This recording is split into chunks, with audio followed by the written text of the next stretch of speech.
Welcome everybody to JCTV. I'm Josh Coppernell and you're watching the Slide Jawb Racing League at Pocono Raceway. I will be joined in the booth by Nick Dornick here in a couple minutes. But right now, these guys are getting qualifying underway already. 10-minute qualifying session. We see Zach Ropes here out on the track first.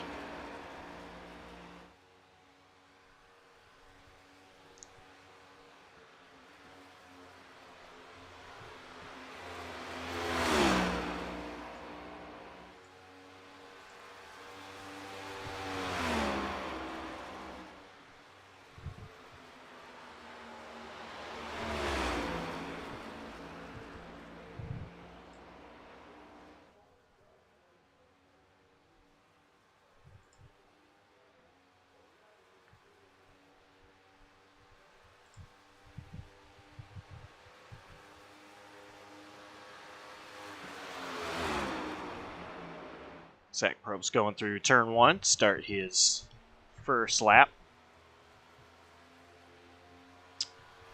Now, one thing here about Pocono is it is the tricky triangle. There are 3 different corners, all designed after 3 different tracks. So these guys, they've got a lot to work through,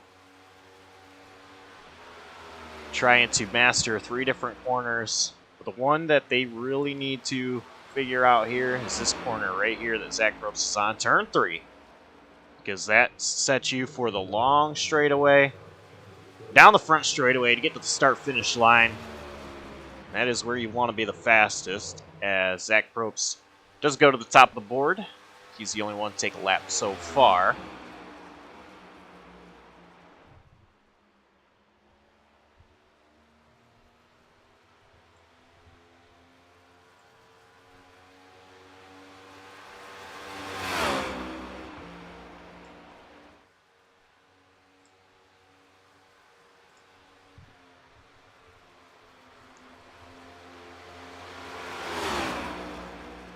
See there, Dalton Kilroe takes over the top spot so far.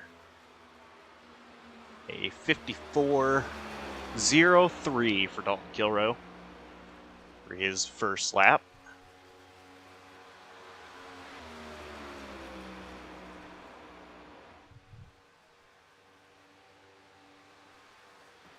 See if Kilroe's able to improve.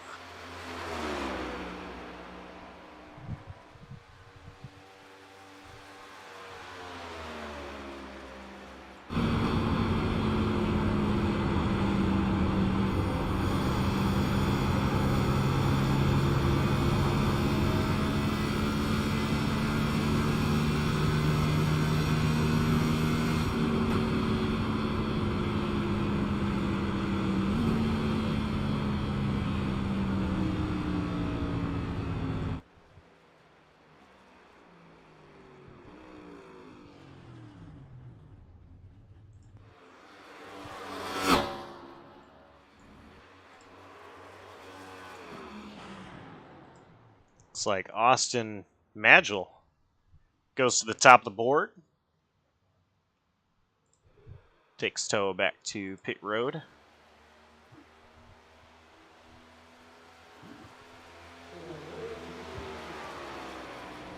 Watching here, the number 02, Bridger Olson, who goes P5 on the board for his first lap.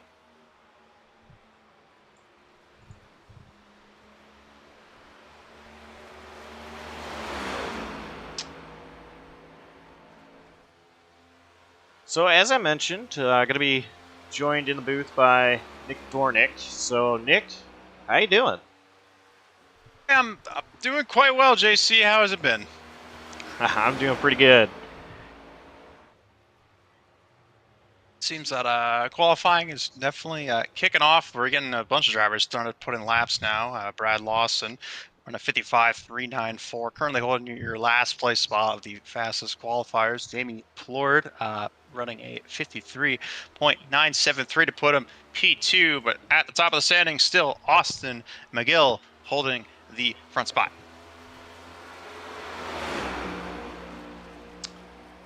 Ty Marasco taking his first lap off turn 1. Down the Long Pond straightaway and into the trickiest corner here, turn 2, tunnel turn. He's trying to get a good exit out of here down to this third corner, the most pivotal corner of them all. The one that most drivers tend to apply that outside wall if they're not ready to get those brakes locked in.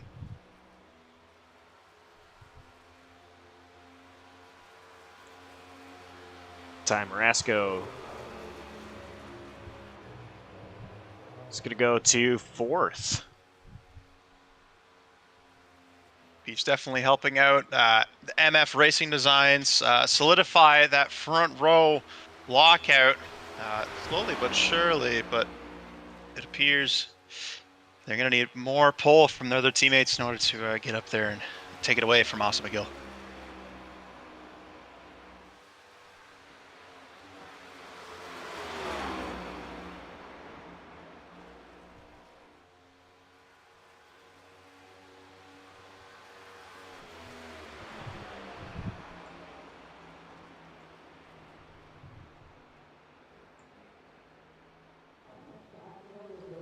So here we go. Ty Marasco off turn 3.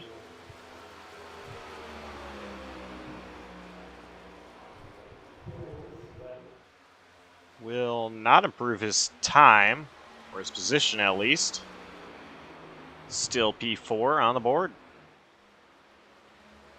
Well, it looks like he's going to secure that down there. Hopefully tonight is a better start for him. Last week at Las Vegas, only pulling out a 23rd place finish after leading a lap.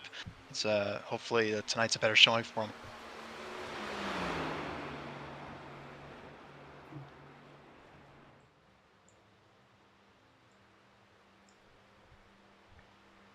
And speaking of last week, we did not get to show you guys last week's race at Las Vegas.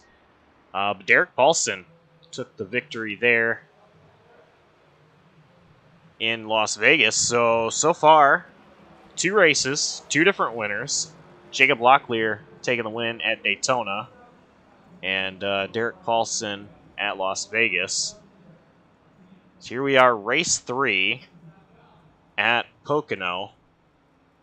And this is the Crescent Sock Shop 175 at the Pocono Raceway.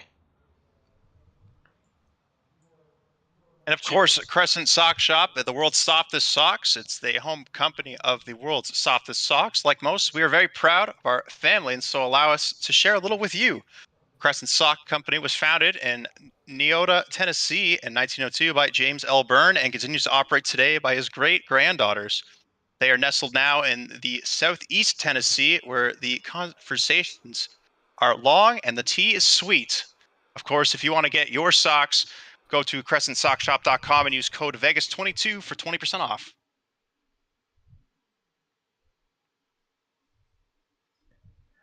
Just a little under 2 minutes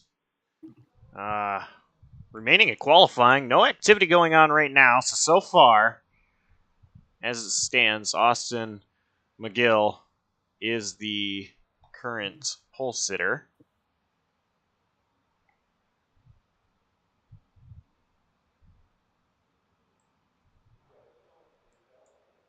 See if anybody can go out there and knock his time off the board, but I don't think anybody's going to have a chance, as it is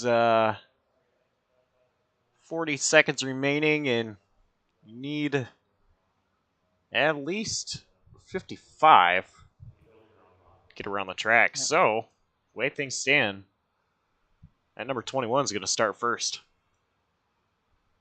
Yep, and it appears it'll be our third different pole sitter of this current season 9 of Slide Jawb Racing of Cup Series. Last week, I believe it was Bridger Olson who got the job done at Las Vegas. And it doesn't appear we have a listing of the pole sitter at Daytona.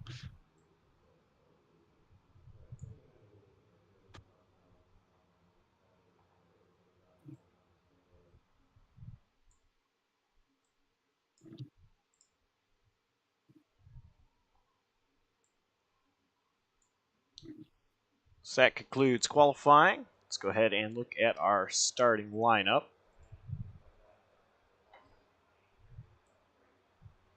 So starting on the pole position is going to be Austin McGill. To his outside, it's going to be James Plord. Third, Dalton Kilrow. Fourth, Ty Marasco. And fifth, Caden Atkins.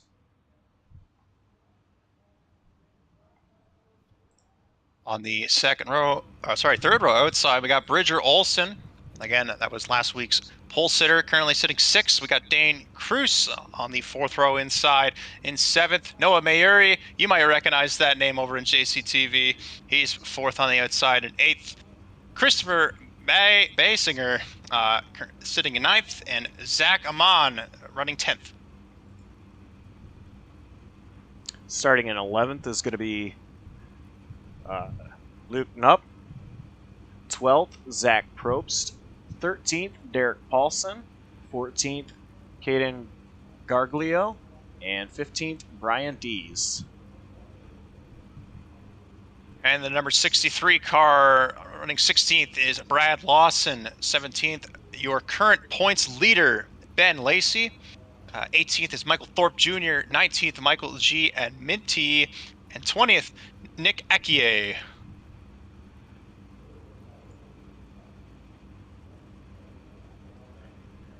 Starting in 21st is going to be Blaine Sparling.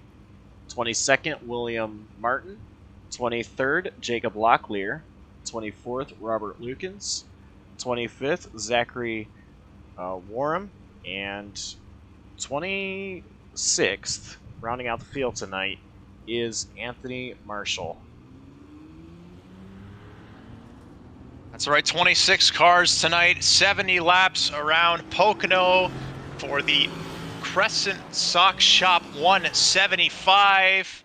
It's going to be quite an interesting race, to say the least. This is my first time ever broadcasting a Pocono race. If my memory doesn't serve me correctly, a lot of long runs to happen. Yeah, this track is, big track, long track, 2.5 miles long, Nick. It can get really spread out and have a lot of long lines of cars here at Pocono. These guys, of course, as mentioned earlier, 3 different turns, and it may not help, but track temp is 105. We're going to have a lot of slipping and sliding going around. Sure, especially once the long runs start coming along. The tire degradation, while can be on the fence with road courses, Pocono being that road course-esque feeling, it's gonna start going away at the worst time for them.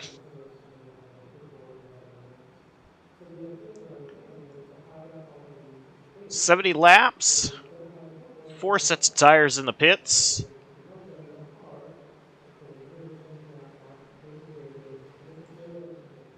That pace car is pulling into the safety of pit road.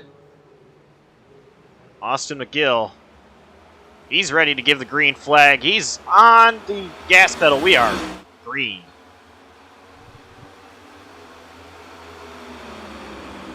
Here's we have a black flag. Jamie Plord may have jumped the start just a little bit.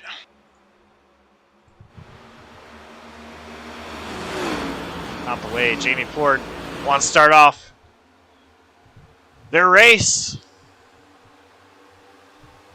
Luckily, it is early. Look at that, Dalton Kilrow to the lead. MF Racing Designs leading the team chips, leading the points race. Great job out, Dalton Kilrow, starting from third. getting all the way to the lead, but here comes 21 trying to look underneath that one of Ty Marasco. It appears that the leaders have an issue. Austin McGill is having to go to the pits to serve a black flag. It appears both front runners jumped the start.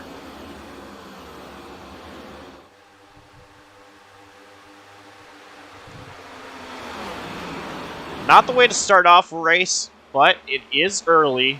Long ways to go. They still have a chance to get back in this. Of course, one of iRacing's newest implementations, there is now a restart zone that a moderator can choose to implement for racing sessions. In this case, it is chosen to bite the front runners as Dalton Kilroe still leads the field. Dalton Kilroe is trying to pull a gap over Jamie Plord. Yep, it's one of those things where you got to decide early on if you're going to push hard during the short run and hopefully maintain that gap when the laps start winding down, or if you start saving now.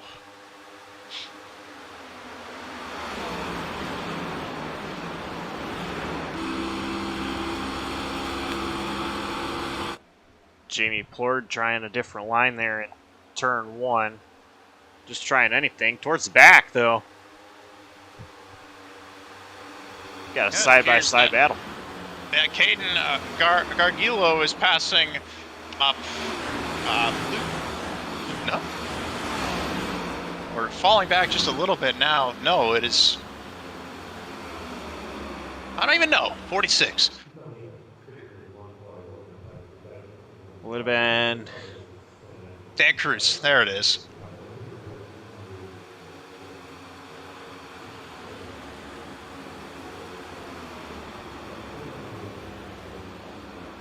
right here, side by side. Dan Cruz, there he is. Side by side with Brian Dees. Singling back, it appears that a lot of the drivers are taking into that single file approach, not really pushing too hard, just kind of shuffling out the little bit of scraps that you can, but it looks like everyone's aiming for the long run here.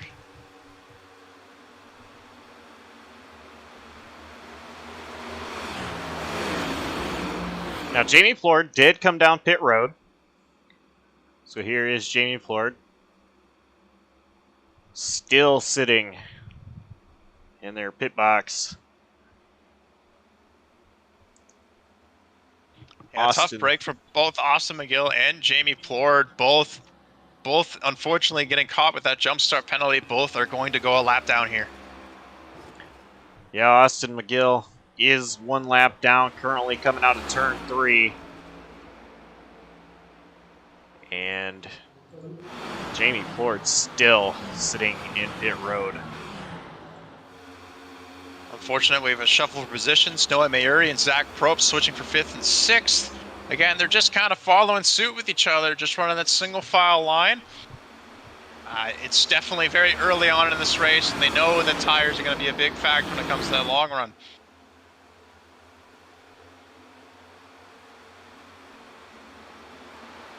Little passing action here as Michael Thorpe Jr. and Caden Gargilo are going too wide to turn 3. See that.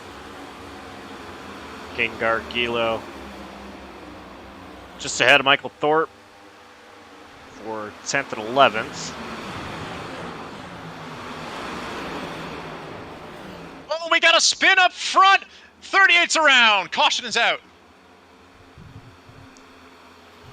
And that is not at all what Jamie Plord wanted to see. That is a tough break for Jamie Plord. Let's take a look back and see what happened.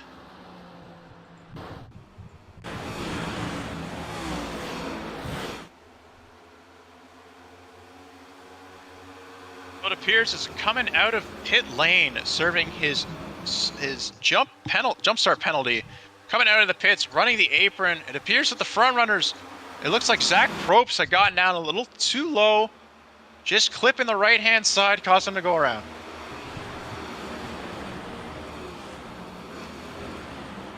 Broken toe link. From bad to worse, your outside pole sitter, Jamie Plord, now down 2 laps. This is going to be big.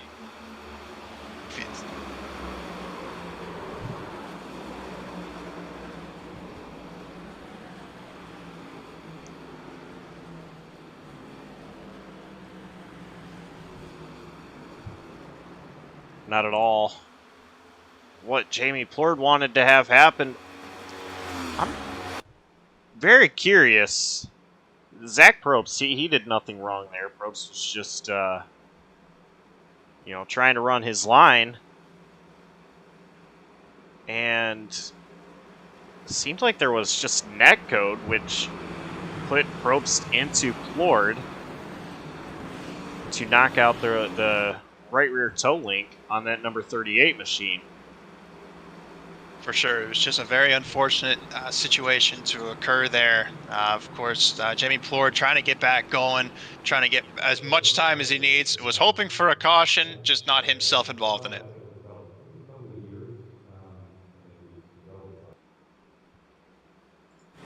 So this is going to give Austin McGill the free pass and that 21 machine back on the lead lap.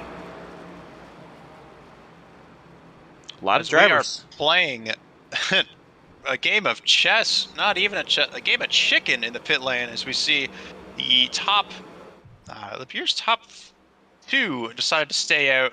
Christopher Basinger also joining along, and as the rest of the field decides to go pit for tires fuel.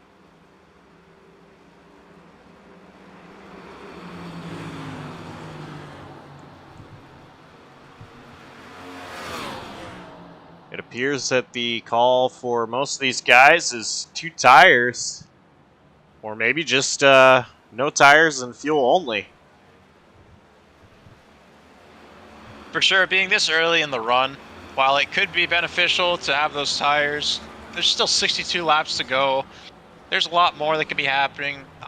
But it appears that these guys are pretty well orchestrated when it comes to wanting to go for the long runs. So perhaps having that little extra bit of tire might help you in the pit fuel strategy longer on if we can get a longer run going.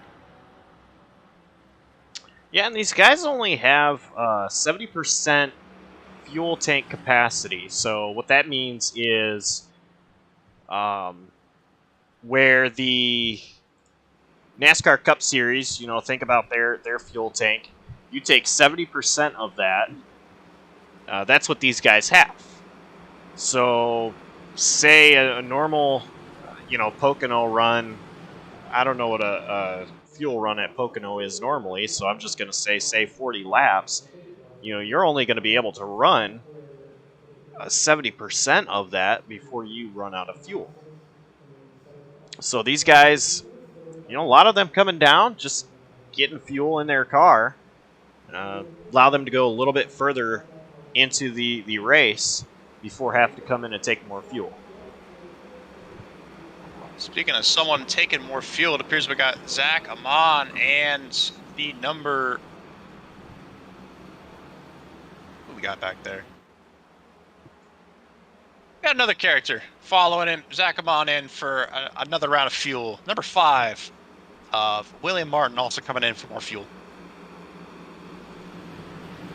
Looks like the right side's going up on Zach Amon's car. William Martin just taking fuel only, and left side's up as well for Amon. So 4 tires for Zach Amon. Perhaps he's thinking that long run's coming out and he's going to need that extra set of tires, or that one less set of tires, and just run out what he can on tires that are 9 laps of pressure.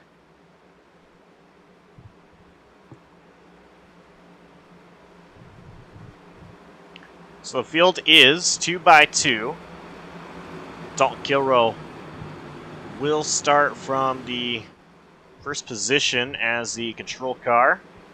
So rules here, Kilroe will have to go inside the restart box in order for the restart to be legal. For sure, they've already seen it happen once. It's definitely don't want to have it happen again. especially when you have MF Racing Design teammates 1, 2, 4, and maybe even 5. They are currently locking out that front top 5. Yeah, those guys, they don't want any issues trying to get team points. They were only 1 point ahead of second place. Green flag is out. Dalton Kilrow already out and ahead of Ty Marasco, that outside lane. And look at that.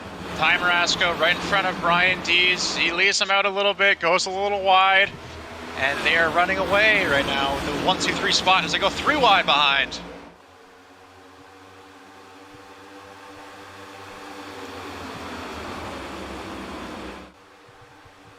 McAkier making contact with number 29 of Luke Nupp as they go 3. We got 1 high in the wall. Zach Probst bringing it back down. No contact, no problem.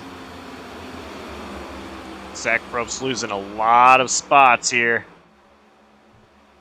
Yep, not exactly the restart he wanted. Was running in the top 6 without much issue as the back half of the field is going 3 abreast.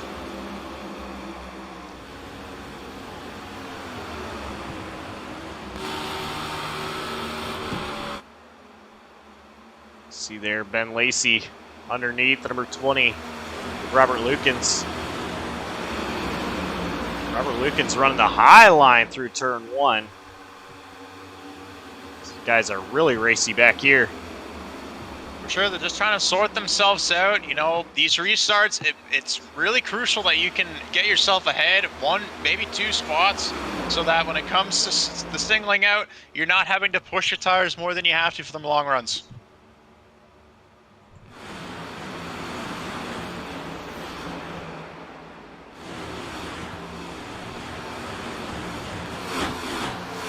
See here all the different lines that everybody is running.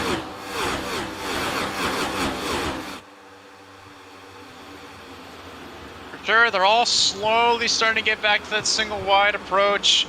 And as we say that, Dalton Kilrow is currently having a 6/10 lead over teammate Ty Marasco. Caden Atkins currently putting up a fight in 3rd place with Brian Dees in 4th. And Atkins is going to find a spot behind Brian Dees. Now look to the outside in turn 2. Maybe just a late apex there for Caden Atkins. Still running behind Brian Dees.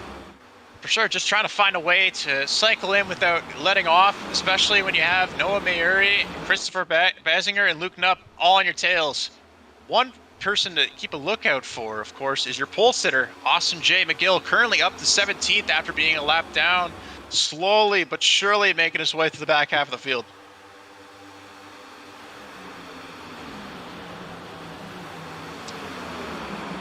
He has a side-by-side battle just ahead of him. Nowhere to go, at least comfortably. I don't think McGill wants to push it 3 wide. No, not this early on.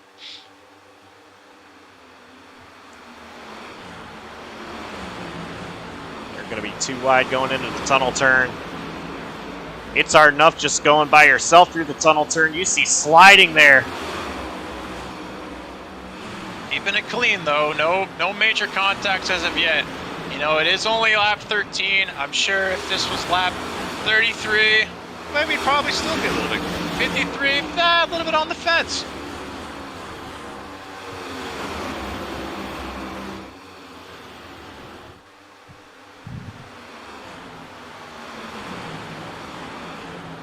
Now, Josh, I'm not sure if you've been noticing this, but while these back halves, it looks like 11th onwards are still going 2 abreast, that top 10 is slowly starting to creep away. It looks like Zach Probst up, currently having a 2nd lead over this jungle pack. What kind of reminds me of is, you know, just the drafting aspects of, let's say, like Daytona Talladega race. Single file, pulling away from all the chaos behind that are looking like they're trying to run 3 wide. going into turn 3 here.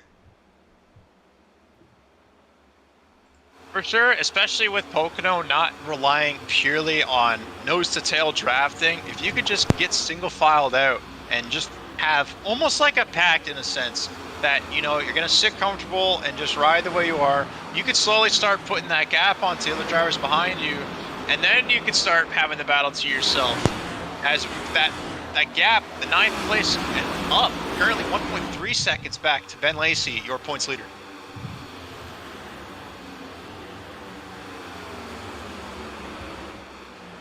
Ben Lacey up 7 positions from his starting spot. It's number 77 though. Zachary Wareham. Big gainer. He started 25th up to P9.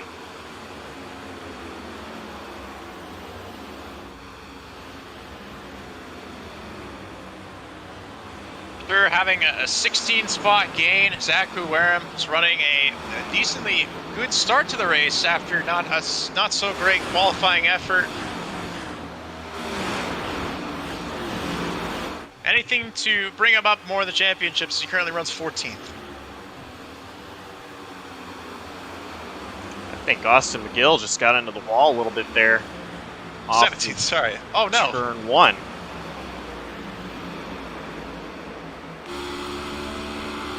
Yeah, it looks like he's back a little bit, but it's still slowly gaining up to 13th position now.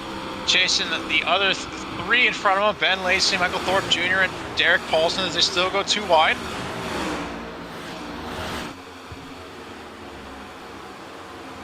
Oh, we got a spin in the back. Oh, big trouble.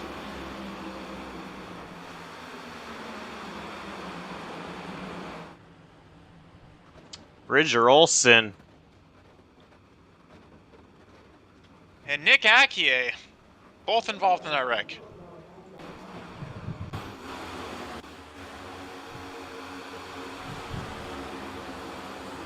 Oh, 3 wide.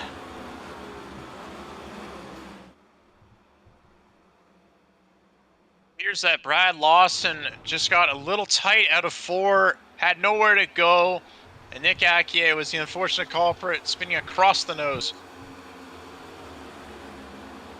Oh, maybe even a little bit of net code.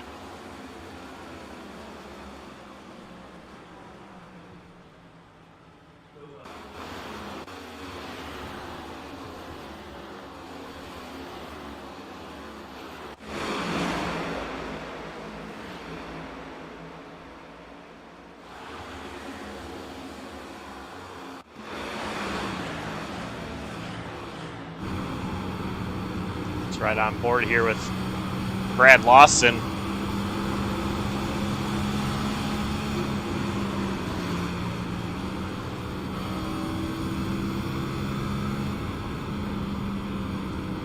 I don't think Brad realized he was going to have as much of a run as he did. No, it's just one of those unfortunate circumstances where, you know, things just happen to come together and you lose sight of who's on the outside and inside. Tough break for the number 9 and for the number 02 in that incident.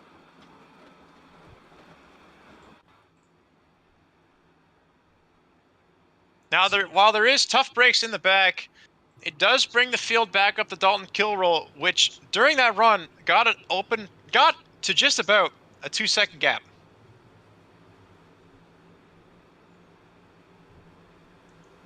Yeah, I think just about everybody in the top 5 is excited to see this caution, except Dalton Kilrow.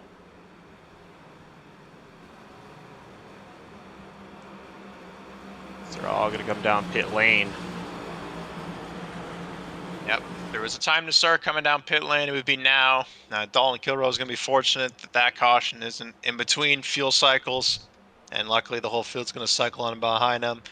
Will anyone take less tires? I don't think so right now. I think 4 tires and full fuel is your best strategy right now.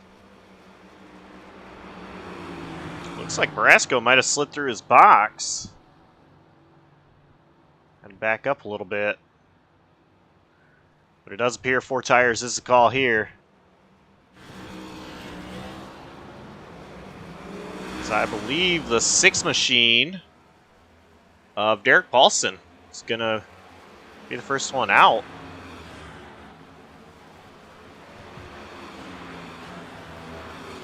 Derek Paulson, a nice clean start, nice clean pit stop. I'm not quite sure what his tire strategy is, but I'm sure that it's a little it's gonna pay off for him. You know, even this early on, it's gonna pay off. Paulson, I believe, did take 2 tires. Everybody else had about 14-second pit stop. Paulson had an 8.4-second pit stop. So it looks like 2 tires was the call for Derek Paulson. Michael Thorpe Jr. and Caden Garglio did not come down pit road there. Yeah, but it looked like they're deciding they want to stay out. They want to risk maybe another short caution or another long run. Perhaps they have enough to make it to the end with one more stop. Both Thorpe and Garglio came down under that last caution 12 laps ago. So those 2 drivers not want to come down and take tires right now.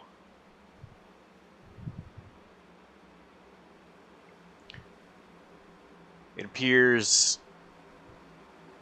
Zach Amon in the 54 also has 2 tires.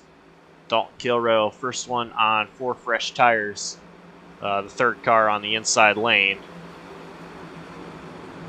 And of course, Zach Amon, during that last caution, was one of the only drivers to come back down pit road to grab 4 tires. So for him to grab 2 kind of makes sense. His left side's definitely a bit fresher from having a shorter run than the guys who went 20 laps compared to his 12. I'm sure that call made sense logistically coming into one of the first major pit stops.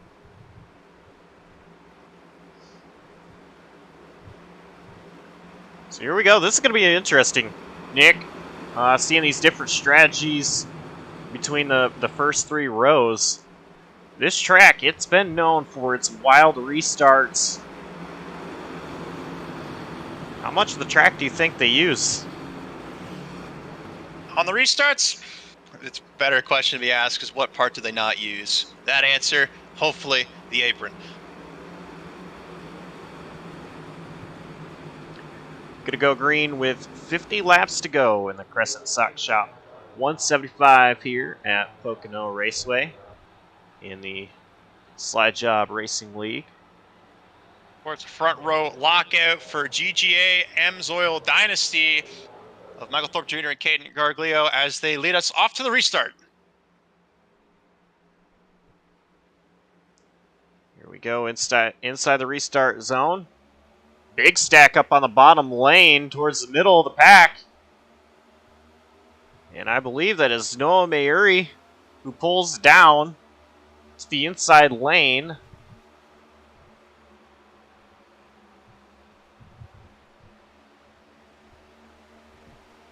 And already that 97 machine of Garglio shuffling back on older tires in that outside lane. Yep, it appears they're maybe looking for a little bit of a stack up, cause a little bit of drama, a little bit of chaos in order to allow them to sink in once that long run starts. But for now, it's about survival.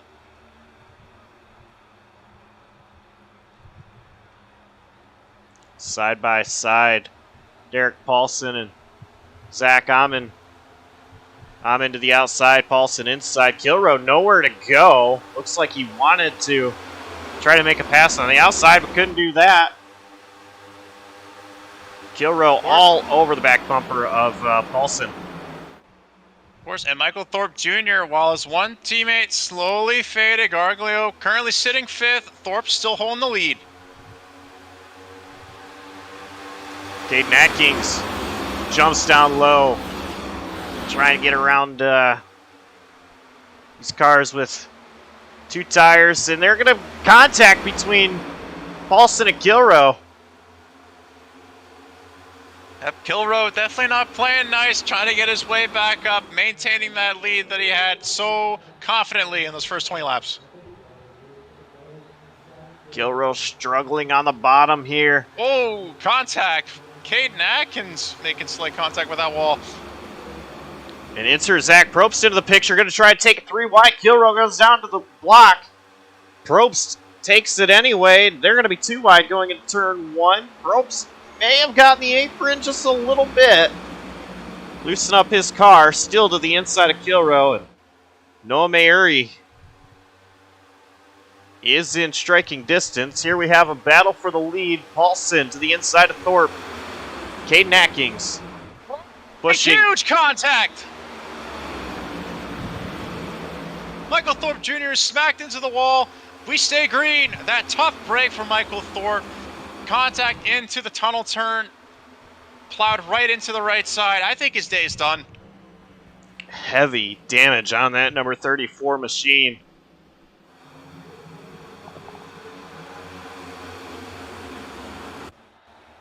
Upset as he could be, the flag stays green. Derek Paulson now to the lead. Caden Atkins currently sitting second, but Dolan Kilrow going to make that move into turn 1 to hopefully take over that second spot.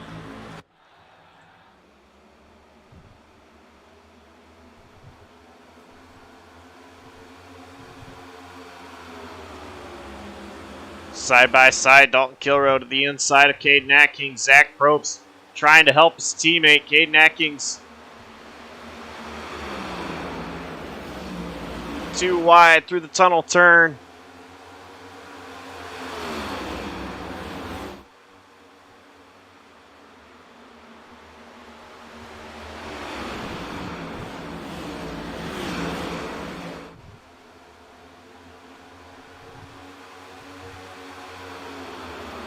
You know, despite the run being so short, I'm surprised that it's not as single-filed as it was on those first 2 restarts, as we still got guys in the back. Jacob Locklear, William Martin, and Zachary Ware going through wide into turn 1, as Caden Garglio still fading back from those old tires, currently falling back.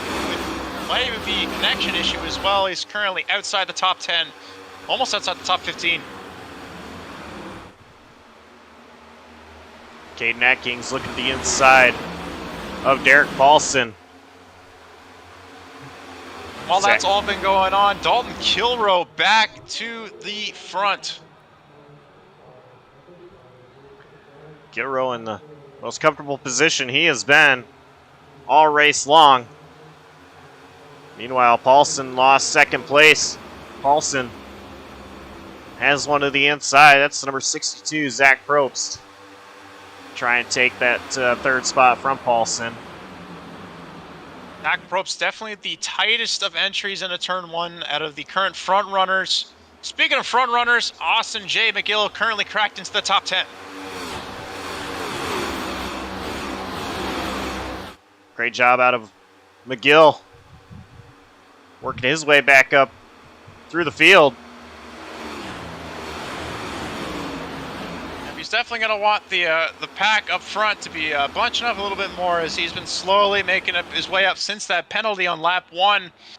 I think he's got a shot at a good top 10 finish tonight.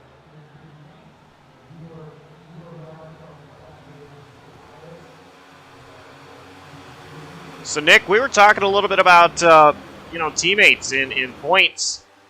You saw the MF Racing Designs guys had a lot of the top positions. Well, here, 2nd, 3rd, and 4th.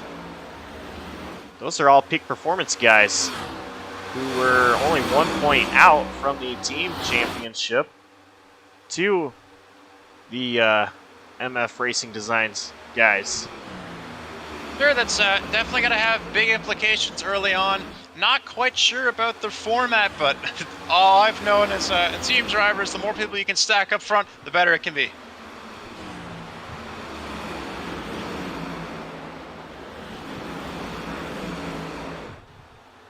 Again, you must be thinking that Dalton Kilroe might have a couple extra ponies in his tank. He's currently extending out to a 1.2 second lead over Zach Probst.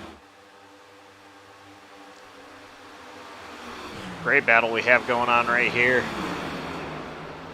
Derek Paulson trying not to drop any more positions. He's got Christopher Bassinger going to the outside. They're going to be 3 wide down the Long Pond straightaway.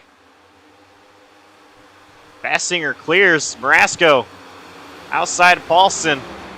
They do not want to be 3 wide going into the turn 2 tunnel turn as they do single it out. Oh, definitely still fighting along.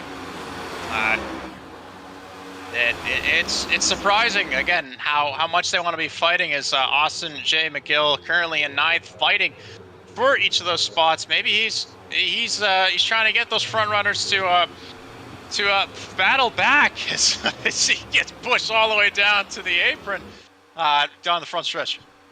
There might have been a little bit of contact there. Oh, is that Luke Knupp in the wall maybe, entering 1. Not sure if he may have just clipped the wall, but it seemed like Magill had a huge run entering 1. Yeah, it might be that little bit of that unnecessary nose-to-tail draft that he's getting from Austin McGill from behind him.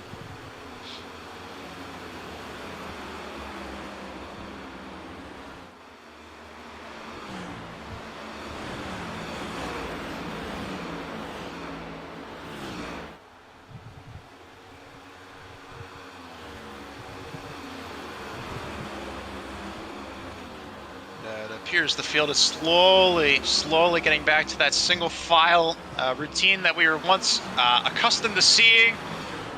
Again, it looks like the top 8 now currently putting a 0.8 second gap. Derek Paulson, who was running up front a little early today. Again, last week's winner, currently fading just off the tail end of that lead pack. Paulson was running up front. Still's in the top 10, but Paulson has definitely dropped all the way down to 9th place here. Yep, just one of those circumstances where the short run, if you start pushing hard or you just get unlucky as Austin McGill goes into the wall off of 3, it's just one of those things where if you just don't get the right people at the right time, you can be shuffled out really quick at Pocono. As we have someone going to the pits, it looks like Brad Lawson's going to be taking a green flag stop. It is the number 63, Brad Lawson, as you said, bringing it down pit road.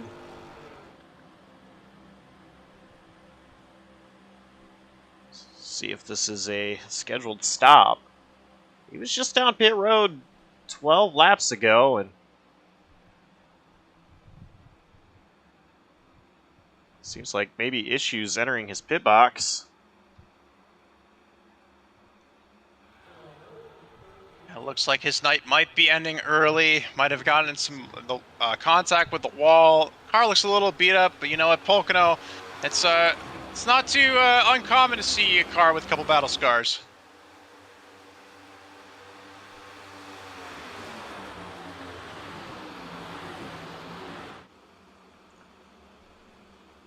Right now, Dalton Kilroe still over a second lead over P2. Zach Probst and Noah Mayeri. You see there, Dalton Kilroe swerving all the way down to the bottom of the track. That's Dalton Kilroe trying to break the draft, so Zach Probst can't reel him in quicker. See Probst and Mayeri working together, though, and they are closing in on Kilroe. You know, the 2 teammates of Peak Performance Motorsports definitely trying to catch up to MF Racing Designs. Kilroe looking like he's a snowboarder out there, just carving around the track, just dragging them along to where they maybe don't want to be, down in the marbles, trying to interrupt that airflow, kind of maybe cause them to get a little bit closer than they intend going to 1. But right now, Dalton Kilroe is the alien of the field.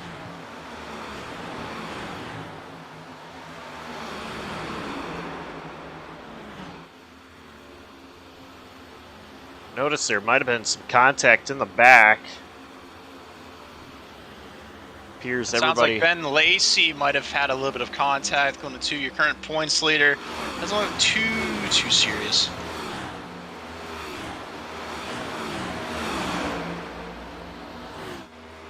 '63 Brad Lawson just exiting pit road.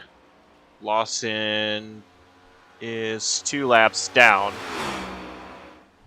Follow up with that story there for the 63. Yeah, it definitely seems like an unscheduled stop. Perhaps maybe just too much damage accumulated throughout that run. You know, it was getting pretty spicy up there with those 2 and 3 wides for a good 10 laps.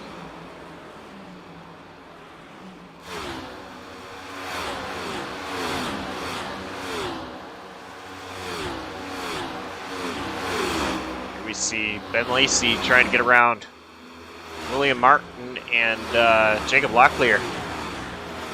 Locklear and Martin side by side.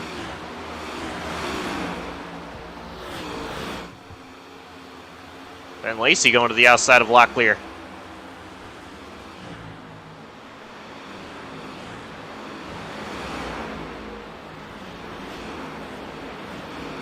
Lacey was trying to pinch Locklear down.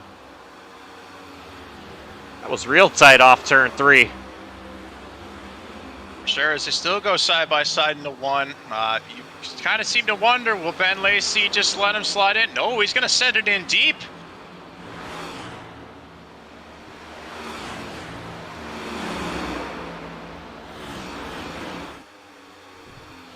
We had another driver come down pit road. That was number 97, Caden Garglio. He had come down 27 laps ago. Be curious to see if this is a scheduled green flag stop or if he just finally had enough of those tires as he pulls out of pit lane to rejoin the field.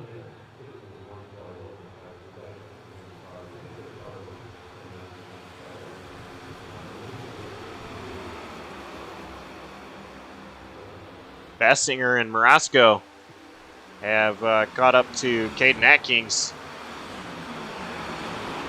trying to get around that number 2 machine, get into 4th place.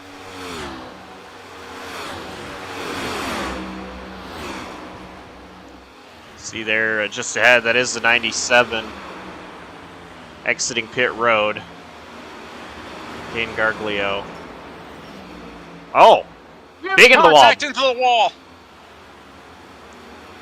Christopher Bassinger also hard into the wall. I'm surprised that car is going straight right now. And the caution is out. And it is Caden Garglio stuck in the grass. Another car stopped. It is the 5, William Martin. Break for William Martin, it appears. Oh, he was associated with that contact a bit later on. Just an unfortunate bystander to Garglio going around.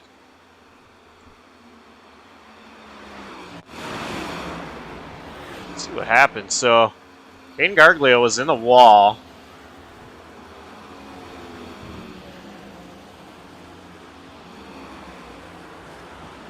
Oh, man.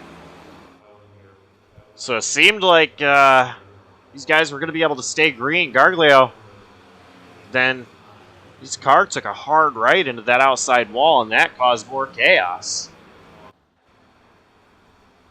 Yeah, tough breaks to the drivers around him. Still don't quite understand how exactly that all formed out. It looks like getting back up to speed, it just didn't want to turn for him. Maybe just overcooked it a slight bit on the fresh tires, wasn't used to it yet, and got into his teammate, the 14 of Christopher Bassinger, before having the broke. Wow, it looks like that whole rear end of that car just did not want to cooperate at that point. And just, man, that's a tough break.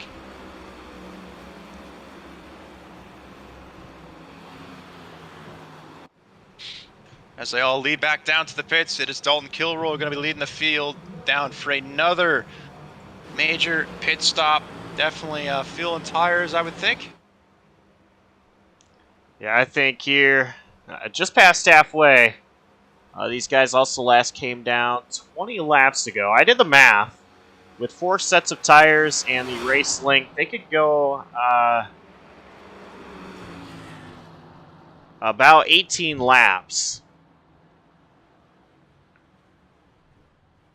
on a set of tires and still have a set at the end. Appears I might have a little bit of a race off pit row. Dalton Kilroy just barely going to grab it over Zach Probst. Again, still chasing each other down, but it looks like Peak Performance is going to be the best team out of the pits, running 2-3.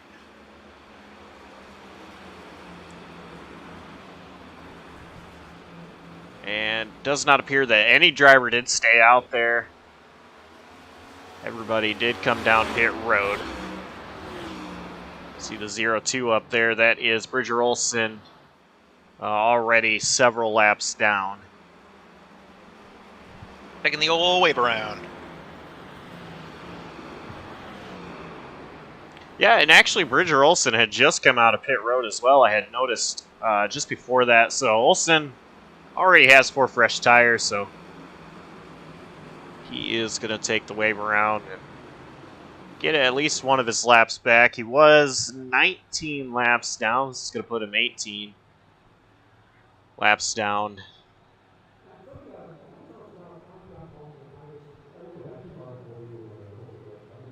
As we've crossed over the halfway point of this race, just want to give a shout out to the sponsor of this race, the CrescentSockShop.com. Of course, use code Vegas22 for 20% off. Crescent Sock Shop is located in Athens, Tennessee, and offers great socks at a great price and gifts for any occasion. The majority of our socks are designed and made at the Crescent Sock Company. In a world where big knitting corporations turn out millions of socks per week, Crescent has found a home making high-quality socks that fit, feel, and function better than anything else out there. We're small, and that's the way we like it. Small to us means focus. Small means higher quality. Small means we listen, develop, and knit only what our customers want, right here in the USA. They also offer quality products from other brands, such as Simply Southern, Myra handbags, and so many other well-known vendors. If you need high-quality socks or the perfect gift for any other activity, visit Stock Shop today.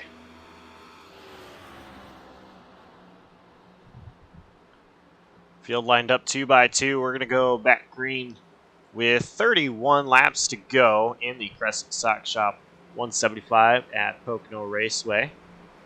Dalton Kilroy has been the man to beat tonight. And number 41 has been up front pretty much all race long. Yep, but you know, challengers, Zach Probst has also been up there all night, as well as their other Peak Performance Motorsport drivers, Caden Atkins and now Luke Knupp, currently running 2-3-4, a bit of a reversal of what it was earlier in this race.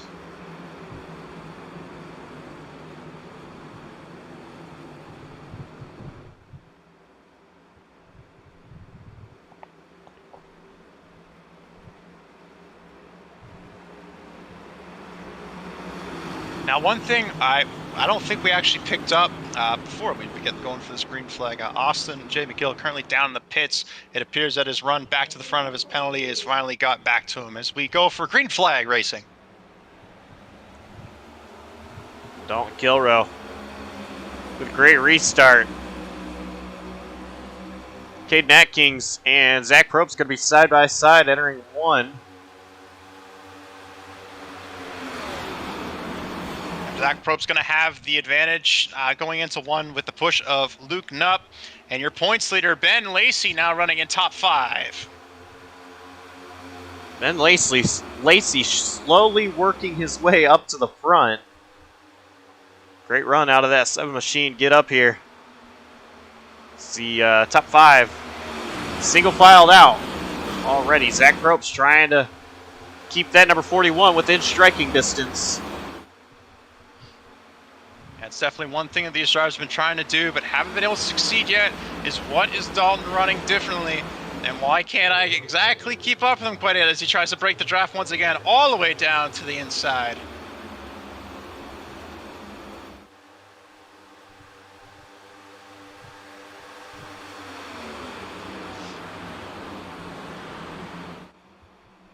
Zach Probst trying to use the draft from behind as Dalton Kilrow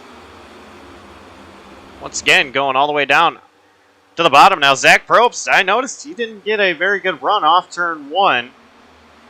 Seemed like he went right to the back, or the front rather, of Luke Knupp.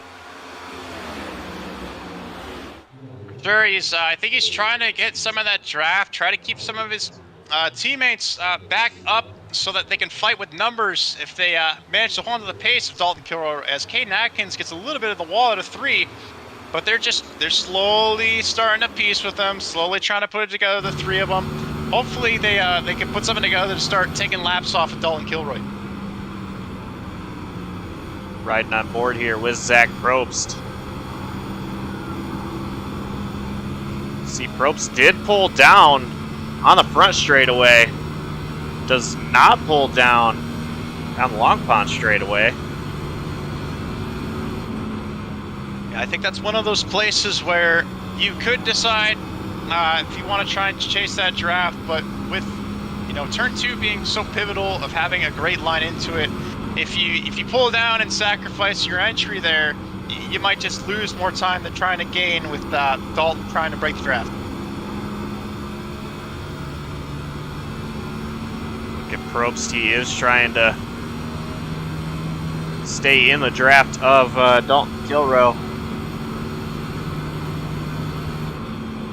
For sure, now you have the top 8 all following Dalton Kilroy down to the inside line as you come down to the start straight. So these guys, they have 28 laps to go. They don't want to play this draft game where, Dalton Kilroy goes down to break the draft. And really, when we've seen these guys earlier in the race work together, like Noah Mayuri right there with Zach Probst on his bumper trying to push him up there. Right now, it's all single file spread out between these top 5.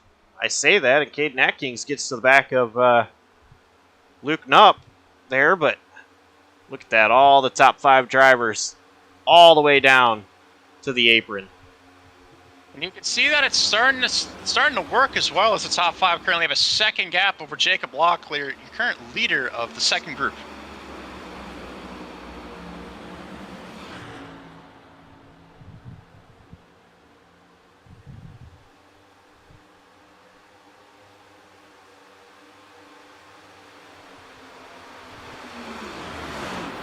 Let's go ahead and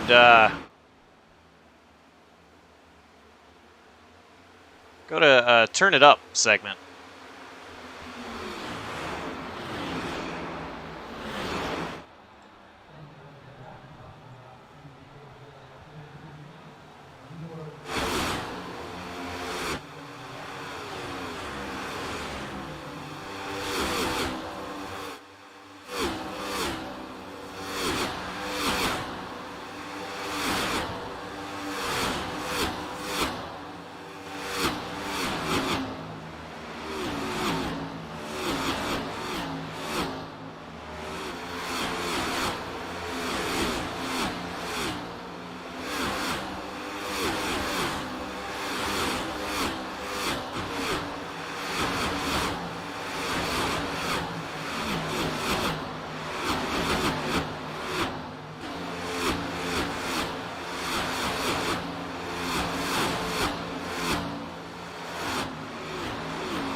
24 laps to go in the Crescent Sock Shop 175 at Pocono Raceway here in the Slide Jawb Racing League.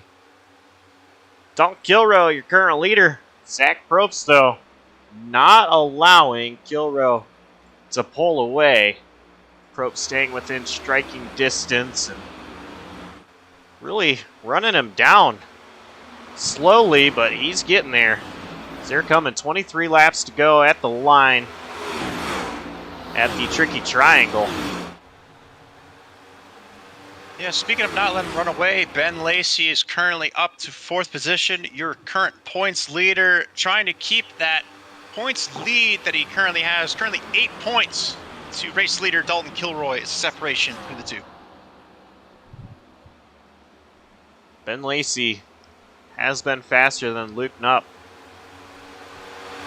Lacey just waiting for the right moment to get around that number 29. Sure, but it appears that Ben Lacey's been he's been pretty good at not wanting to intervene too much. He hasn't really put himself in a lot of bad situations.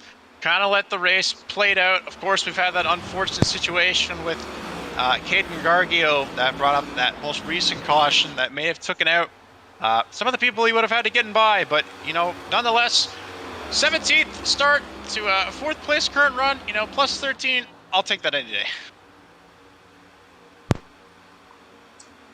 In fact, out of everybody in the top 5, Probst started 12th up to P2. Luke Knupp started 11th up P3. And as you just mentioned, Ben Lacey started 17th, P4. Those guys have come from quite a ways back. Of course, Dalton Kilrow started 3rd, pretty much led most of this race. And Caden Atkins started 5th, still in 5th place. Yep. Pocono being one of those tracks, again, where we're starting to get that long run feel. We did start with 26 at the beginning of this race. We currently have 17 on the lead lap. It's a race of attrition. You know, you don't want bad luck and things to occur to cause your race to go from bad to worse, as we see William Martin diving to the pits, a guy who got caught up in that most recent caution. A tough luck for him, as he was still kind of holding on 16th, but I have a feeling, a sneaky suspicion that he might not get as lucky with another caution this time around.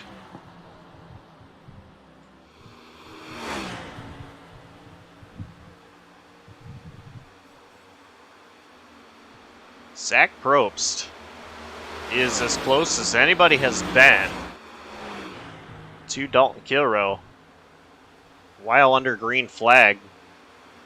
Probst doing a great job, and right now he's feeling that dirty air, which is affecting his car just a little bit. For sure, and a guy known so much for his short runs and his qualifying speed, it's definitely a test of might to see how well his long run speed is. Currently running a season best 2nd place. If he can finish it up, his first top 5 of the season.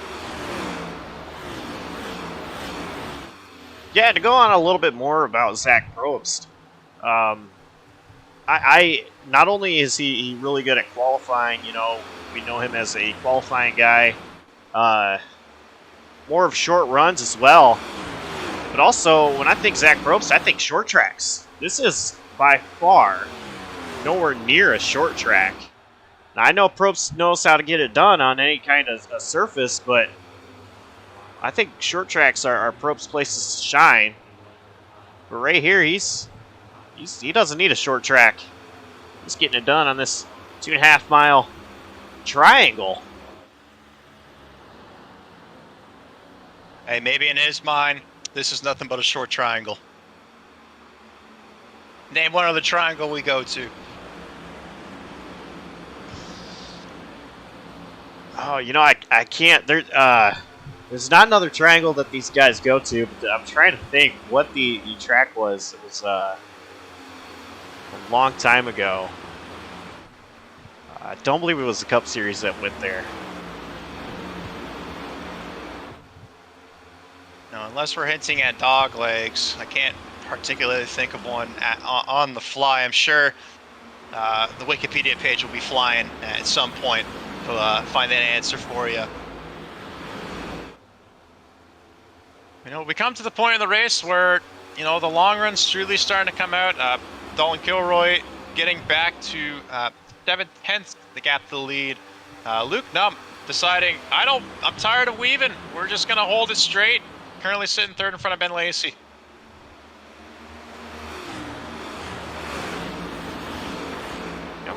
Interested to see what Ben Lacey does. Luke Nump now doing that weaving, but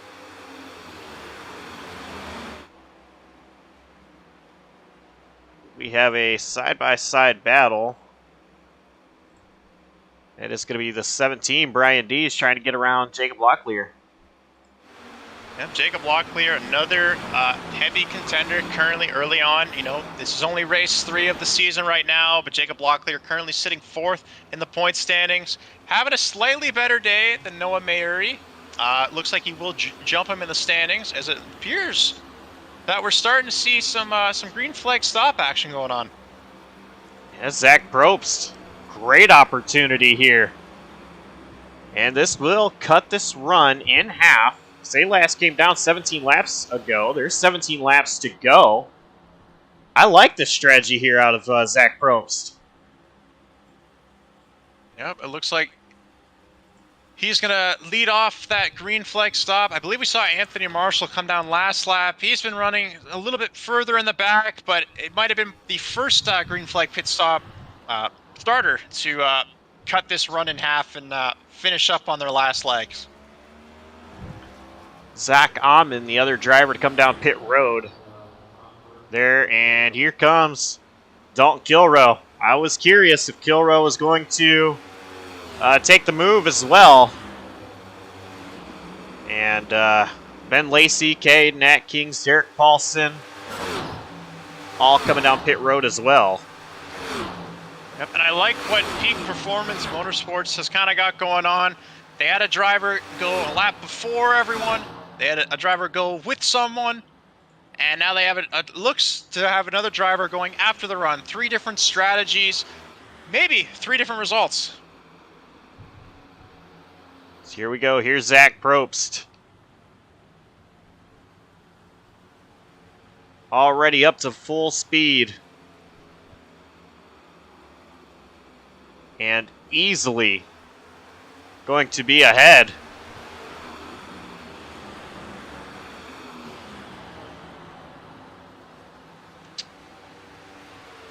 It looks like that going early was that little bit of advantage that he needed. He also didn't have the pressure of, you know, holding back with any of the field.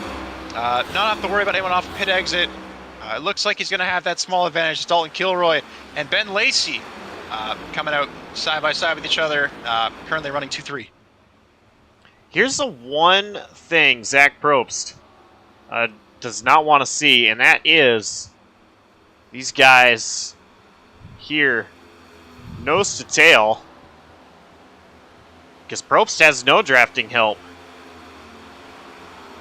Dalton Kilroy actually is pulling away from Ben Lacey and Caden Atkins a little bit. Sure, as we have Luke Nupp, Jacob Locklear now coming out of the pits. It appears they're starting to shuffle in, maybe just behind the leaders.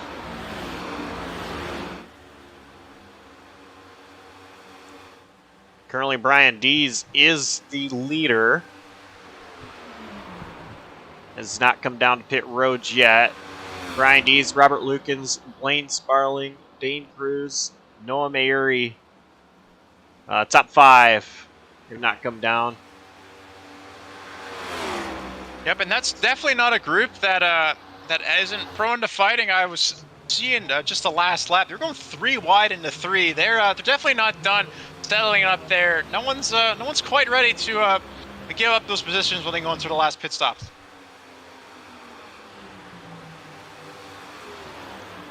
Here we go. If you look at the screen, you see laps since last pit. So the top 6 was 19 laps ago. And Zach Probst, 3 laps to go. Kilrow, Lacey, and Atkins. Just 2 laps to go for their pit cycles.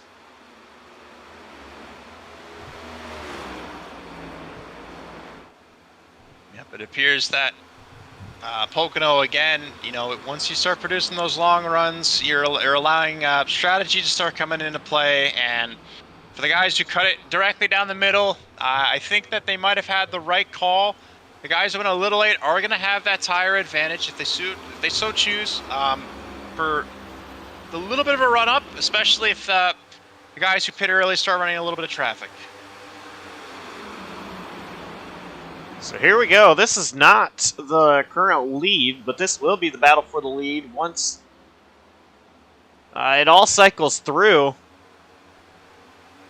Dalton Kilrow has caught up to Zach Probst as well as Ben Lacey.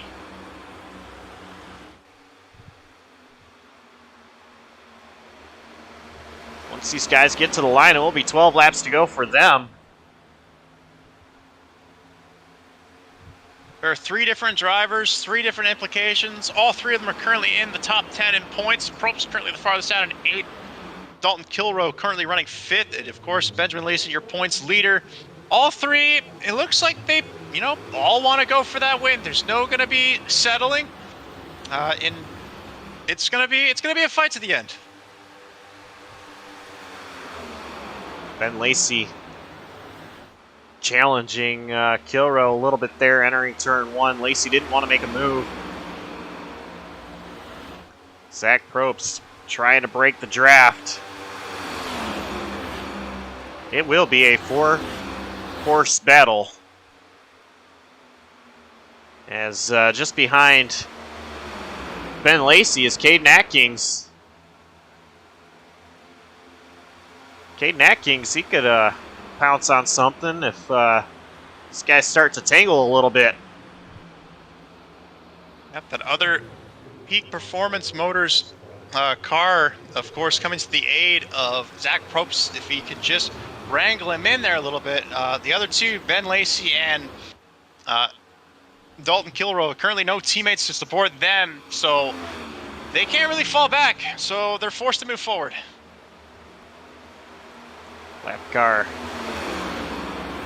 running the bottom lane, forcing these guys to step out of lane a little bit there. Nose to tail, Dalton Kilrow trying to go to the outside. They are side by side, going to enter turn 2. Kilrow backs out of it. Now right on the bumper, trying the crossover, trying to get underneath. Probst not able to do so. Here comes Ben Lacey.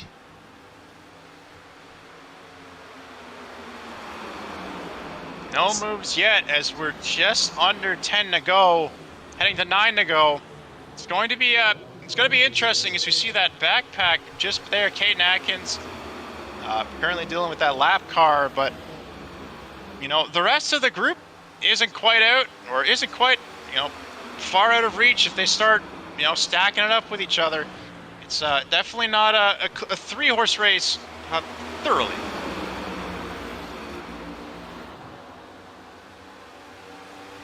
Your top 3 still has yet to come down pit road. Lukens, Cruz, and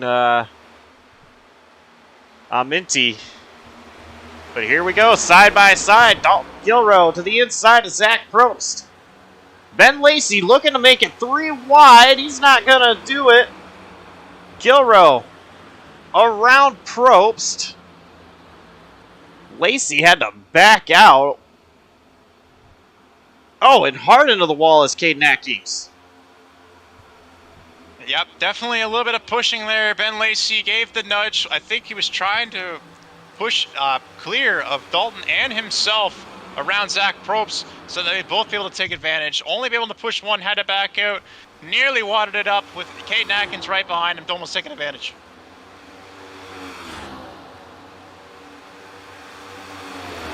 Dalton Kilrow going all the way down to the bottom once again. Probst following him down there.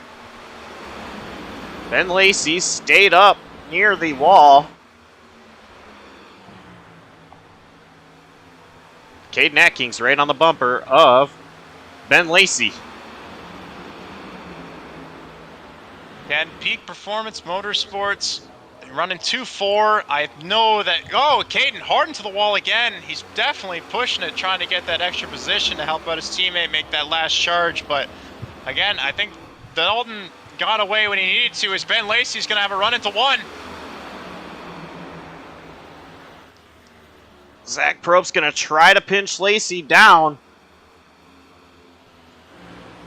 Wasn't able to do it. They're still side by side, and actually Probst with the advantage down the Long Pond straightaway. Yep, Lacey having that inside line means Probst either has to send it or be sent, and it looks like he's going to send it hard, wide into the wall.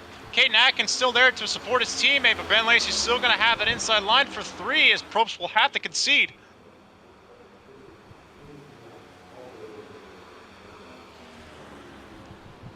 Probst still trying to fight on that outside lane. Caden Atkins now with teammate Zach Probst going to try to start pushing him up there using the bump draft. That almost looked unsettling a little bit there. Now Atkins and Lacey side by side for that 3rd position. Caution is out. Luke Knupp slow on the front stretch.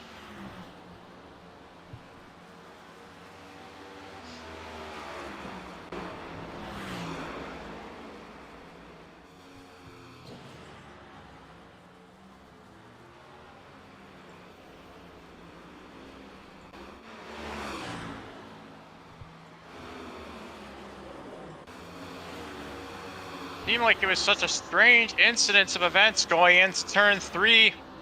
Just going side by side with Zach Amon on the inside line.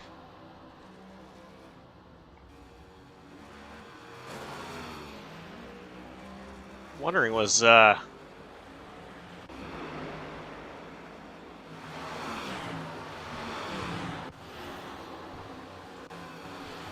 trying to pit there. I'm not sure. He was an earlier pitter. Going into cockpit view, you do see going to 3, definitely downshifts into 3rd. And then starts jerking the wheel.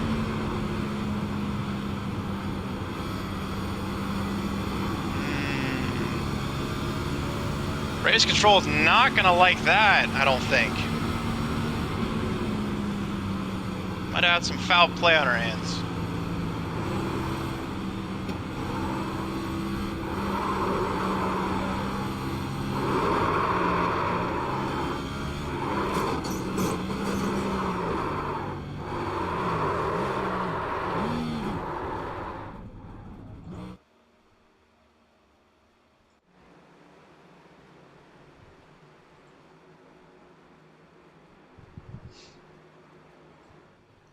We have 6 laps to go.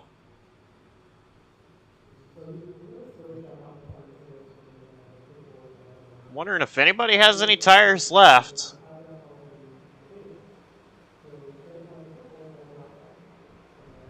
Of course, it's going to be a difficult decision for Dalton Kilroe and others to maybe go down and pit, and it looks like they're all going to stay out. No real change up front. The exception looks like Zach Amon is going to be the first of the top runners to go take a pit, take a chance on it. A lot of drivers towards the back coming down pit road.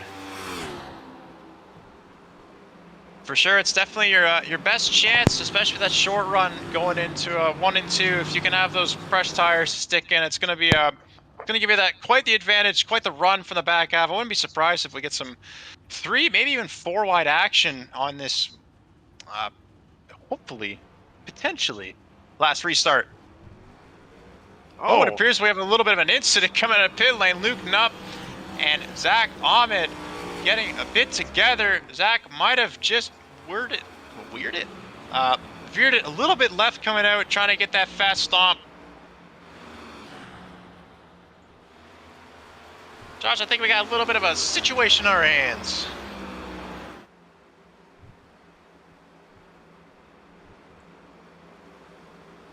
These guys are going to go green with about 3 laps to go if we do get the 1 to green here.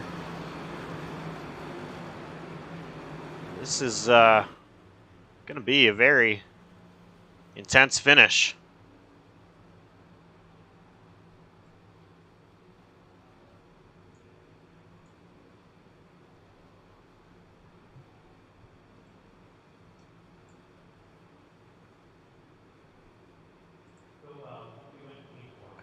So, Nick, who do you have? Who do you think gets it done on what could be the final restart? I think the main thing here is going to be the initial launch. If Dalton can time his launch and not get caught up with any sort of penalties, I think coming into one, he's going to have a nice, comfortable way of slotting in and hopefully holding the victory. Although you do have to think the first set of teammates, Peak Performance Motorsport, Zach Probst and Caden Atkins running 2-3. If they can slot up to each other, it might be just enough to have Dalton Kilroy needing to tighten up his line or play more defensive rather than offensive line that he's been able to run all night.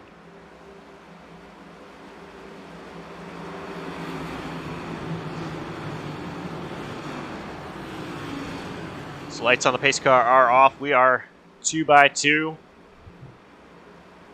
What could be the final time? We're going to go green with 3 laps to go. And what I'm interested in seeing here is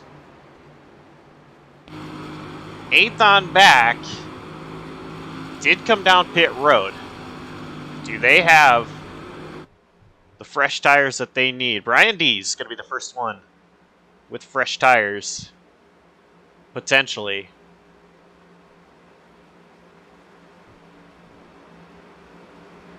I think that they'll have a good shot to advance some positions, especially when we go, it appears to be 3 laps to go for this final run. I think there might just be enough, if they stay caution-free, that those tires are going to pay off.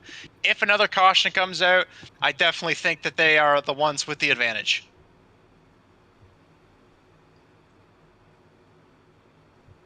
Come through turn 3. This is the Crescent Sock Shop 175 at Pocono Raceway here, the Slide Jawb Racing League. Race number 3 of their season.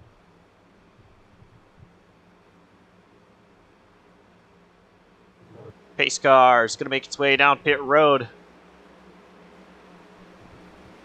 Caden Atkins all over Dalton Kilroy. Kilroy gets going early.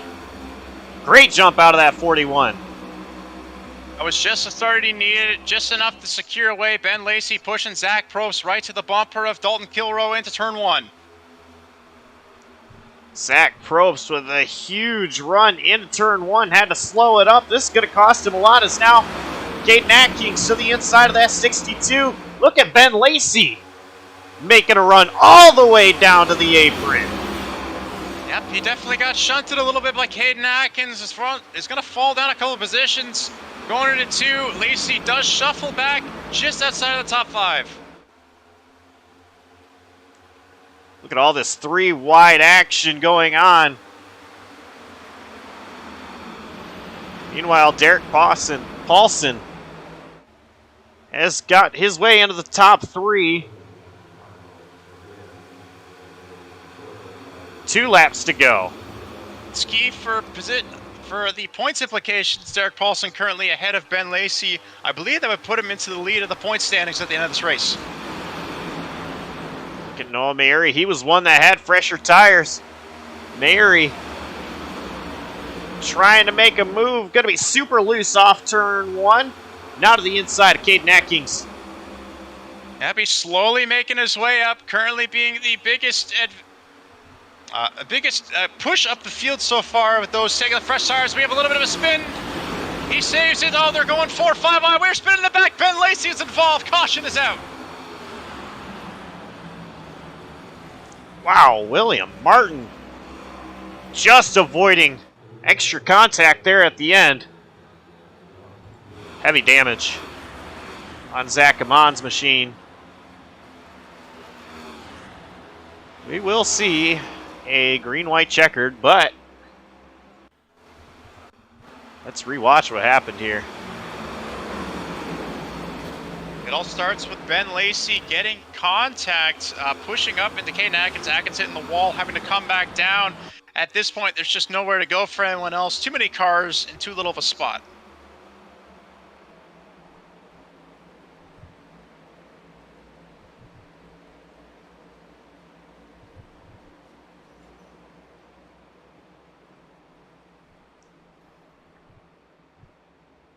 I am very impressed with the driving by a lot of the guys that were behind that.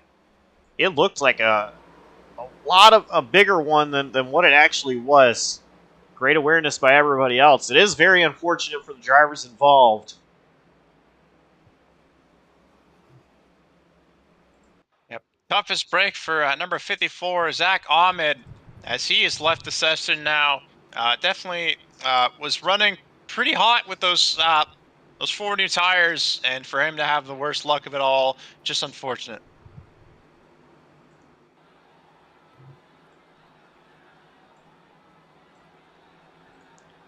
So Noah Mayuri here, last season's champion. He currently sits P4. He has the freshest tires out of anybody. He was working his way up to the front. We'll see here. He will restart 4th. We'll see if he's able to get by Paulson, Probst, and Kilrow. It'll be green-white checkered, so overtime rules. They start inside the restart zone, just like any other restart. They will have 1 lap to get around, take the white flag. If there is a caution, well, they'll re-rack them, restack them, and do it again. If they take the white flag, then there is no yellow afterwards. They will race back to the checkered.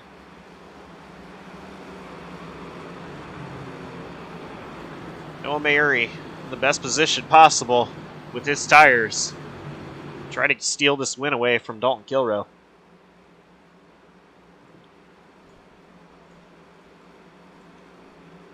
The big question will be, will Noah go for the win? Will he push his teammate? He will be starting right behind Zach Probst. Meanwhile, Derek Paulson will be starting right behind Dalton Kilrow. We got MF Racing Designs and Peak Performance Motorsports locking up 2 different rows, both needing their drivers to finish ahead of each other in order to take over the team championship standings.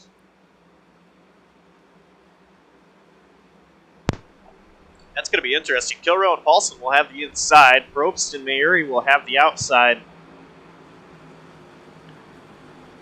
I'm very curious to see how well they work together, if at all,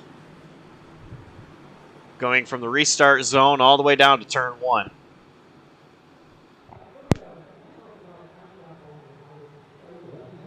For sure, and a quick shout out to the number 5 of William Martin. If you remember, Josh, not too long ago, this man got caught up in one of the biggest incidents of the race when Caden Garglio had gotten into the wall, and it essentially had punctured a severe part of his car.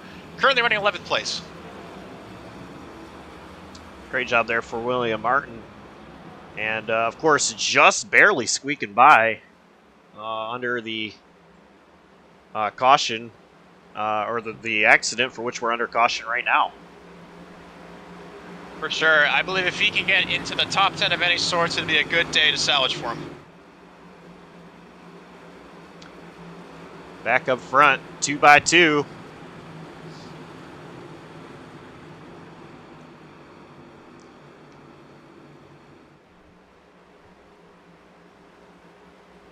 This race has been very exciting. And this finish is just going to put the sprinkles on top for these guys.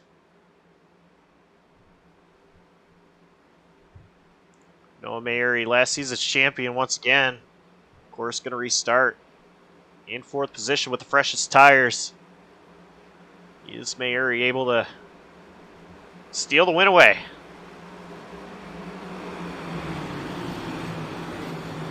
Sure, there's the race for the win. There's the race for the team championship lead. There's the race for the points lead.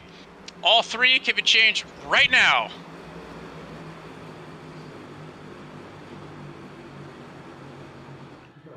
Into turn 3.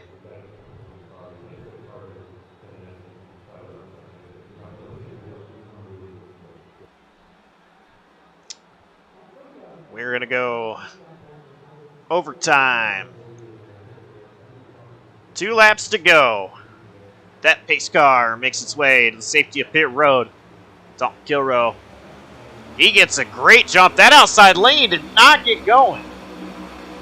It did not, Josh, but it currently looks like Zach Probst is going to slot into 3rd place. Noah Mayuri. Oh, now he comes back up.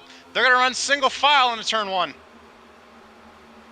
Noah Mayuri using that high line around Zach Probst. We'll see here if he's able to get the run. Kilrow and Paulson, they stay high. Not trying to break any draft. Nope, they're starting to shuffle in. I think they want to try and get to that white flag. The back half of the field still going 2 abreast. We got contact. Amenti almost into the wall. Saves it, keeps it out of there. Falls back a couple positions, but I think he's going to make it. Off turn 3.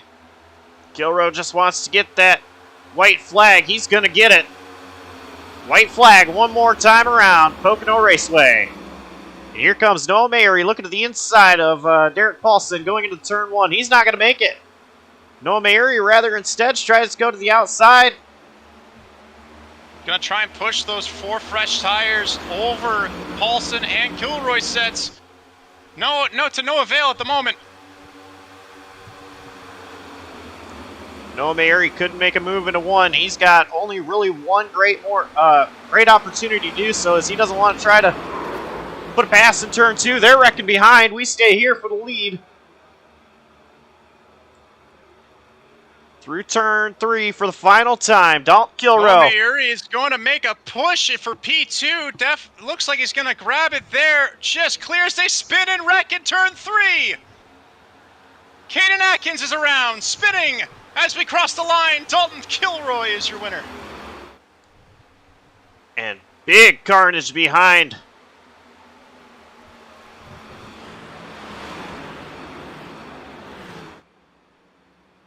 Let's go ahead and take a look back at what happened.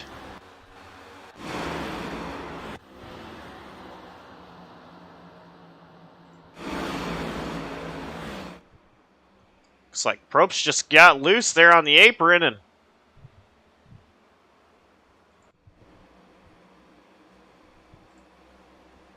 looks like there might have even been just a little bit of help to Probst, his own teammate of all sorts, just pushing hard for the end. Got him a little loose, stacked up all 3 of his teammates. Behind there, Caden going around, Probst shooting off into the wall, and it's just a calamity coming to the back. I'm wondering, was that Dane Cruz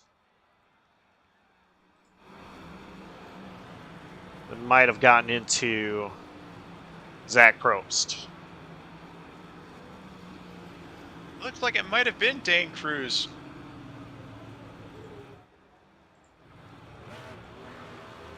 Now, I don't see him on the teams list, if that is indeed one of their teammates or just running the same wrap. But either way, tough break there, causing an unfortunate raveling to the end of those drivers. Big damage through that. The number 5, William Martin's going to be finishing 8th. That's a solid top 10 finish for him. Ben Lacey, after getting involved in that that last incident, is able to salvage a 9th. The biggest shock, I think, out of all of it, Anthony Marshall ran in the back most of the day, kind of uninvolved with most of the things going on. Is going to grab his first top 10 of the season.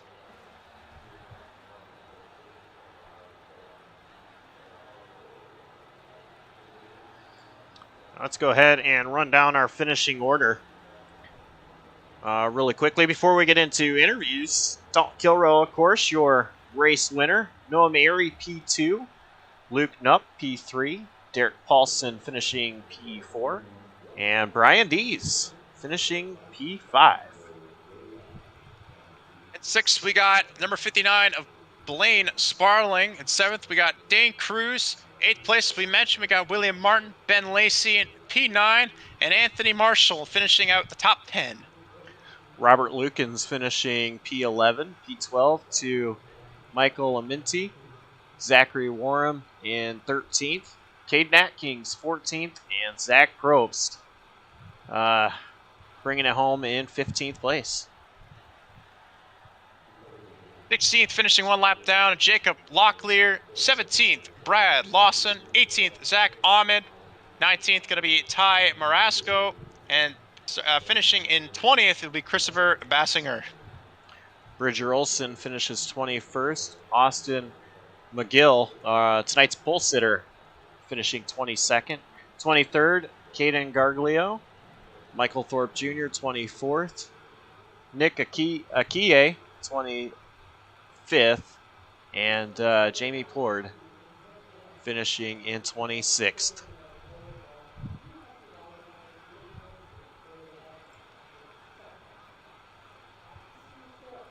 Let's go ahead and bring down our third place finisher.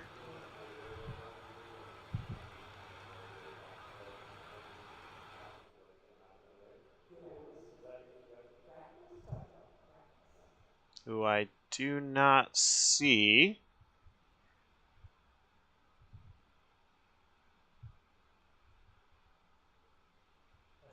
So we'll go ahead and bring in Noah Mayeri, where I believe you have a copy. Yes, sir. We are here with the second place finisher of the night, Noah Mayeri. Long time no see. Tell me how your race went tonight. Well, it was definitely an up and down race. Definitely one of the craziest races I've ever been a part of. I felt like me and the rest of PPM were pretty solid at the beginning of the race, and then got caught up with lap traffic there about midway through the race and set us back. And then we had a lot of crazy cautions that probably shouldn't have happened, and thankfully got to come down and get tires, and they paid off a lot more than I thought they would. I didn't think tires would be that big of a deal, and somehow managed to get second.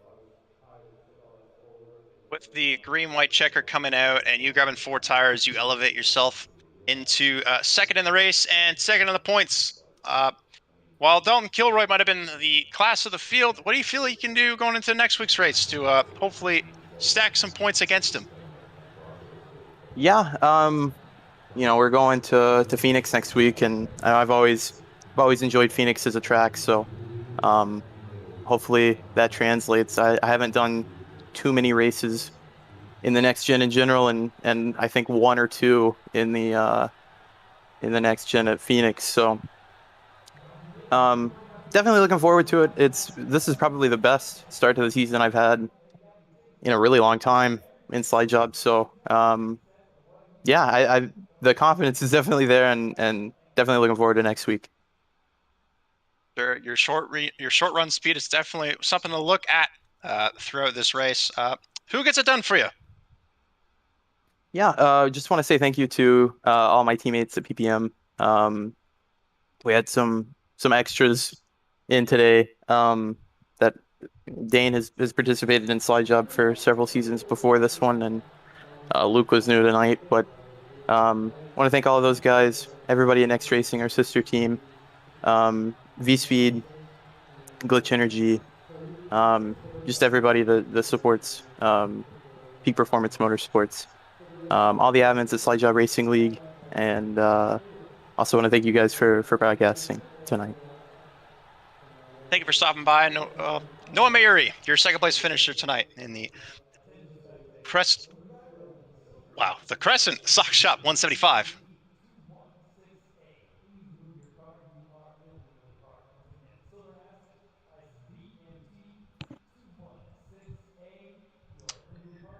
I'm here with race winner Dalton Kilrow. Dalton, you absolutely put on a clinic, absolutely dominating this race. Had a couple of late cautions there, and a very strong Noah Mayeri coming. What were the thoughts in your mind when those last couple cautions came out? When the first one came out, I was just like, because After the green flag pit stops, Zach had gotten around me, and I knew I just needed to get by him, and I would have cycled around to the lead eventually. As soon as I got around him and got a little bit of a gap, caution came out, and I was like, well, we needed to go green. And then on that restart, needed just another half a lap for it to go green, and didn't happen. But I was just hoping I could do enough on the restart and build enough of a gap with the jump I'd get, so that way those guys on fresh tires couldn't get there. And I'm gonna give a huge shout out to Derek Paulson in the 6 car. He was running just as hard as I was trying to keep position, and sucks that he got passed by 2 of them going into turn 3 there, coming to the checkered. But that was still a really good run by him. Good team run for MFRD. 3 of us being in the top 5. So overall, really good night, and glad I could pull one away here finally. So when you had the lead there and battling with Zach Probst, you were breaking the draft a lot. What was it like just, trying to break that draft, trying to make sure that he didn't get back up to you and stay with the lead? Yeah, I knew in terms of the draft around here, it is very, very powerful. Because guys could be half a second behind you coming out of turn 3, and then going into turn 2, if they draft you down the front stretch and out of turn 1, then they could be making a move to your inside. So I was just doing what I could to make sure I got good exits out of the corners and didn't really try to give him too much of a draft. I knew he was going to get something regardless.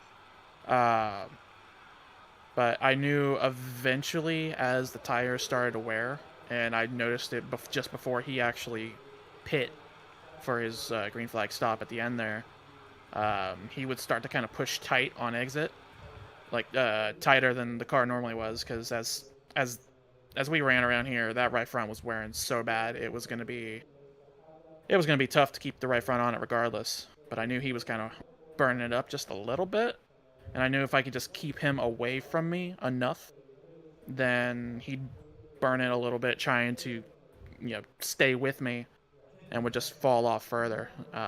So I'm just kind of lucky that it worked out the way that it did, and he wasn't able to get too close to me. Well, who do you got to think? Who gets it done for you behind the number 41 machine? Well, obviously, I already mentioned him. MFRD, Michael Falk. He does really good jobs on the paints.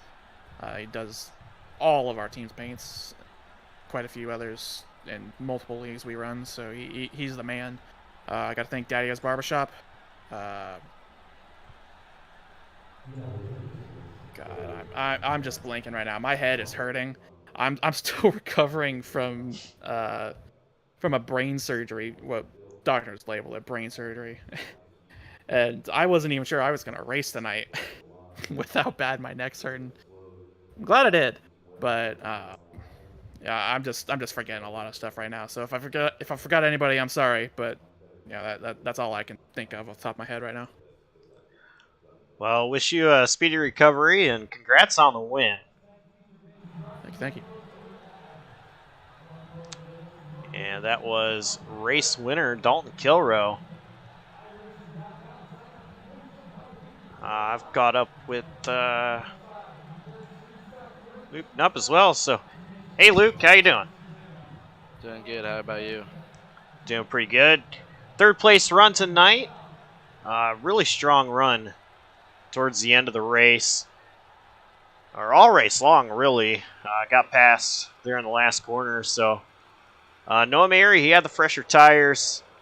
And he was restarting fourth there on the last restart. So, do you think that you were going to be able to hold him off? Or what was kind of the mindset there?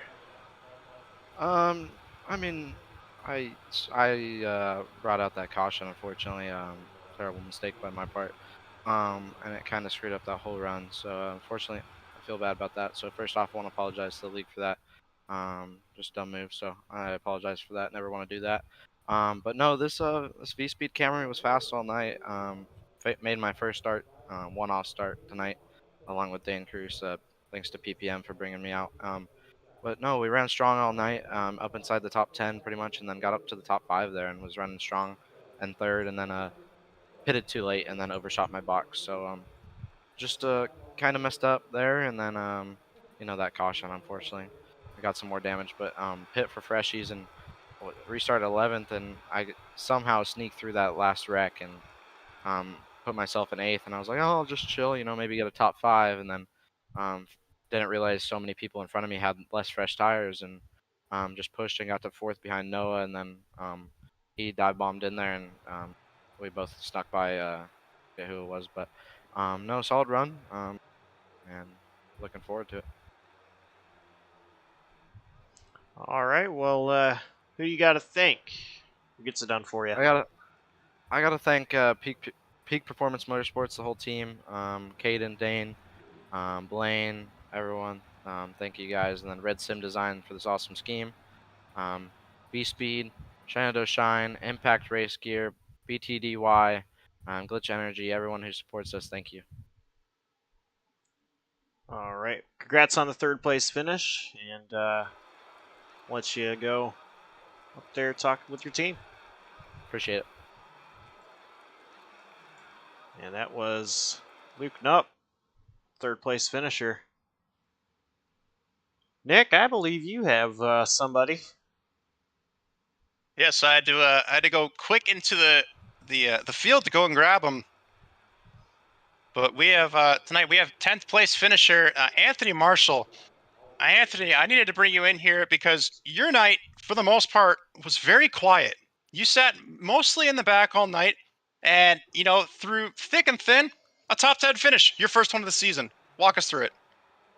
Well, kind of methodical driving all night long. It's kind of my MO. I know I start in the back, ride in the back, and kind of let the waters thin out. And tonight just kind of worked out better than what I thought. When the 77 spun in the tunnel turn, I'm like, okay, top 15, I'll take it. Then I come into 3, and I'm like, oh god, there's smoke everywhere, and I just come through and kind of gently came through the middle there, and brought her home 10th. Yeah, from 26th to 10th place finish, I believe you currently hold the largest jump in a race finish this season with plus 16. Definitely something that you know, it's hard to come across. I know as a driver itself, it can be it'd be things that, you know, sometimes you can't tell if your day is going to be great. But you know, we're really proud of you in the booth to be seeing you come out like this tonight. Is there anyone else you want to thank for your finish tonight? Well, I guess I thank my teammates William Martin and Robert Lukens up there for kind of pointing me in the right direction here. You know, this was an all-around team effort for us because, you know, we're kind of, 3 of us are kind of always riding in the back, so we're not only up around the front, if you will. The front for me is top 10, top 15. I'm only not up around there unless it's a super speedway or something. And, you know, I kind of owe the thanks to them for giving me the hand here, for giving me the, guess you could say, the insight of being able to get my car right and where I needed it to be. Sure, for sure. Again, that's Anthony Marshall, your 10th place finisher tonight. One of 2 Fast 5 racing cars in the top 10 tonight. Yeah, man, I tell you, it's these top 10s for me are very rare.